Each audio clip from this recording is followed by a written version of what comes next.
संत रामपाल जी महाराज के विरुद्ध तैयार किया और फिर हिंसा के लिए भड़काया।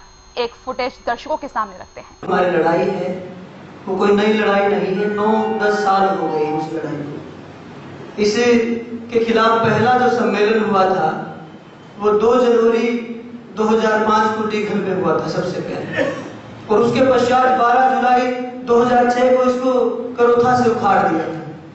उसके पश्चात फिर इसने यहाँ बरवाड़ा में जाकर आसन जमाया, तो वहां जाकर एक गुरुजी ने मेरी जिम्मेवारी लगाई। 50 गांव में वेद प्रचार यात्रा करके 8 अक्टूबर 2008 को वहां पर भी एक महासम्मेलन करवाया।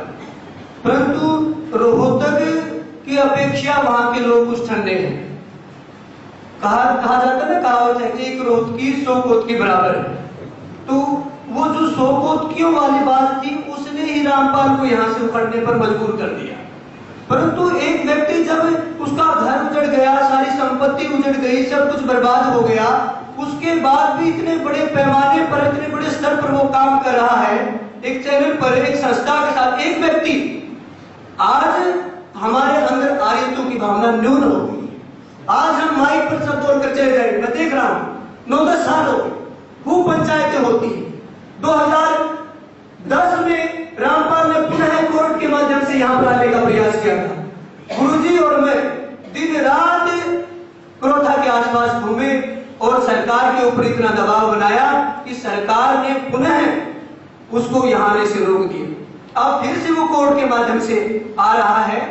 तो जिसकी लाठी उसकी भैंस, ये सीधी सी बात है। जिसके पास ताकत होती है सरकार उससे दबती है।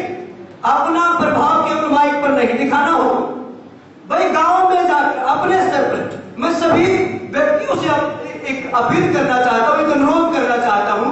केवल यहां मत कहें कि हम क्या करेंगे, भाई ये करना चाहिए, वो करना चाहिए, मत करें, करके दिखाएं।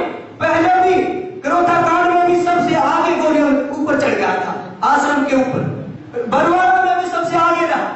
तो कहने की बात है कि यहां से जाकर आप अपनी बात को यहीं न छोड़ के जाएं कि जो कह दिया बस। भाई घर पर जाकर उसको लागू करें और करोथा के आसपास और जहां पर भी आप रह रहे हैं वहां इतनी जागृति ले आए कि आपकी आवाज लोगों के माध्यम से सरकार तक पहुंचनी चाहिए और सरकार पुनः बंद कर दे कि यहां पर नहीं आएगा रामपाल। अगर आपने यही छोड़ दी तो रामपाल क्या हर कोई आऊंगा और ऐसे ही करेगा और कुछ हमारे पार नहीं बसाएगी। कहने का मेरा अभिप्राय है कि सभी संकल्प लेकर जाएं और आचार्य जी जैसा कहते हैं, दिन रात लग रहे थे कि उसको संकल्प रूप में लेकर जाएं और कहें कि हम ऐसा ही करेंगे जैसा आचार्य जी कहते हैं। इति ओम शम। धन्यवाद। नमस्कार दर्शकों, मैं हूं आपके साथ नेहा शर्मा। दर्शकों, करोथा रोहतक में 3 लोगों की जान चली गई तथा सरकारी संपत्ति को इतना नुकसान हो गया कि उसके बाद आर्य समाज के लोगों का ये कहना है कि हम वैचारिक मतभेदों को चर्चा के माध्यम से सुलझाना चाहते हैं, लेकिन स्थिति बिल्कुल इसके विपरीत है। आर्य समाज के पदाधिकारियों का ये कहना केवल समाज को भ्रमित करना मात्र है, क्योंकि संत रामपाल जी महाराज के साथ आर्य समाज के पदाधिकारी पहले ही चर्चा कर चुके हैं। उस चर्चा में निरुत्तर होने के बाद ही आर्य समाज पदाधिकारियों ने हिंसा का रास्ता चुना। आइए हम अब आपको वो चर्चा भी दिखा देते हैं जिसमें आर्य समाज के पदाधिकारियों को संत रामपाल जी महाराज ने चर्चा के लिए आमंत्रित किया है।